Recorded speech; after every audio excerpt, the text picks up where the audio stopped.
Good morning, second grade. It is time for AJ. Deck the halls. It's your breakfast story, so you can eat your breakfast and you can listen to our chapter. Yesterday, when we stopped reading, they were all yelling at AJ because he spoiled Christmas for everybody. And they found out that it was Mr. Klutz, not a real Santa, that was there. And everybody was yelling at him, and he had to do something very quick, and he ran. So we're going to find out today what he does. Okay? Chapter 12. The true meaning of Christmas. This was the worst thing to happen since TV turn-off week. I wanted to go to Antarctica and live with the penguins. I jumped off the little platform to make a run for it, but I slipped on some fake snow and knocked over the Christmas tree. It landed on top of me. As I was scrambling to get up, my foot got tangled in a string of Christmas lights. When I yanked at it, sparks started flying. That must have spooked the reindeer in the petting zoo, because one of them broke out of the cage and started running around in crazy circles. "Run for your life!" shouted Neil the nude kid. "The reindeer is on the loose." "Watch out for those antlers," a lady screamed. "It's heading for the food court," somebody shouted. I finally got to my feet, and a bunch of angry parents started chasing me. "Get him!" one of the dads shouted. "Get that kid!" I bolted out of there. Crowds of people were all over the place. I had to run around like a football player to escape the angry parents chasing me. I bumped into some lady and she fell into a fountain. "Help!" I shouted. "They're gonna kill me!" I ran up the down escalator. Then I ran down the up escalator, but I didn't travel through time. The parents were still chasing me. I couldn't lose them. At the other end of the mall, I spotted the men's restroom. Maybe I could hide in a stall, I figured. It was my only hope. I ran over there and ducked inside the bathroom. I was panting and gasping for a breath. And you'll never believe who was in there combing his hair in the mirror.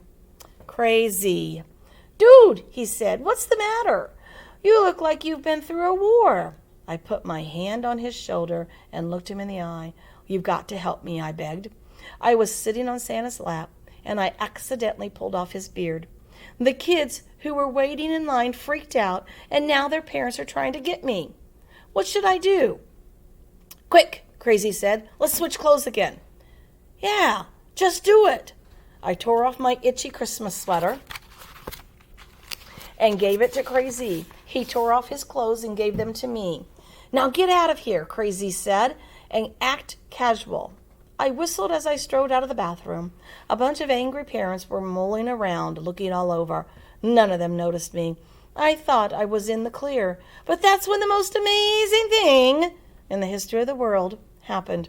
An announcement came over the public address system. Well, that's not the amazing part, because announcements come over the public address system all the time. The amazing part was what happened next. "Attention, shoppers! It's 2 o'clock. The young pop sensation Crazy is about to do some more Christmas wrapping on the main stage near the big tree. Come see him perform." Suddenly, Officer Spence came rolling over to me on his Segway. "We've been looking all over for you, Mr. Z," he said. "Come on. Everybody's waiting." "Huh? What? Who? Me? Again?"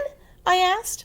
Officer Spence pulled me up on the Segway and rode over to the stage. "Yo, Z," said the guitar player. "Let's rock, man." There must have been 1,100,000 girls in the audience now. Some of them were trying to climb up on stage, but the police were holding them back. That guy in the jacket and the tie climbed up and took the microphone. "Okay, boys and girls," he said. "Here he is again. The latest, the greatest, Crazy." The girls started screaming. The band started playing. I had no choice, so I started rapping. "'Twas the night before Christmas, you know the rest. Stuff was all over, the house was a mess. I was dreaming of Christmas white. It was a totally silent night. That's when I heard a crash and a boom, so I ran right down to the living room. There was this guy dressed all in black, and over his shoulder he carried a sack. I took one look at him and said, "Whoa, man! I know you're not Frosty the Snowman." "Who are you?" I asked after a pause. "You sure don't look like Santa Claus," he said. "The name's Klepto. I'm from the South Pole. I grab all your presents, that's how I roll. On Christmas Eve I go around the world and steal all the presents from boys and girls." He went to the corner and got down on one knee to scoop up the gifts that were under the tree. He took them all. He grabbed my new toys. He took my new clothes. He took all our joys. To the Christmas Klepto, everything's free. "I'll take your partridge," he said, "and your pear tree. I like your presents, and now they're mine. Say, how much of this stuff did you buy online? You better watch out. You better not cry. You make one peep, and I'll poke out your eye." "You're a mean man, sir," I said with a hiss. "Just wait until Santa finds out about this." That Mr. Klepto thought he was a smarty, but in the end we spoiled his party. Oh, sure, the guy had lots of charm until he tripped our silent alarm. A few minutes later, a cop arrived. Mr. Klepto under the couch he dived. The cops yelled, "Come out with your hands in the air." "I was framed," he shouted. "This isn't fair." The cop said, "Now don't try anything violent. All you have is the right to remain silent." They dragged him away and he said bye-bye. And that was the last I heard of that guy. Now all of this stuff that I've been rapping, you may say that none of it happened. After all, nobody came and stole your stuff. Nobody broke in. Nobody got rough.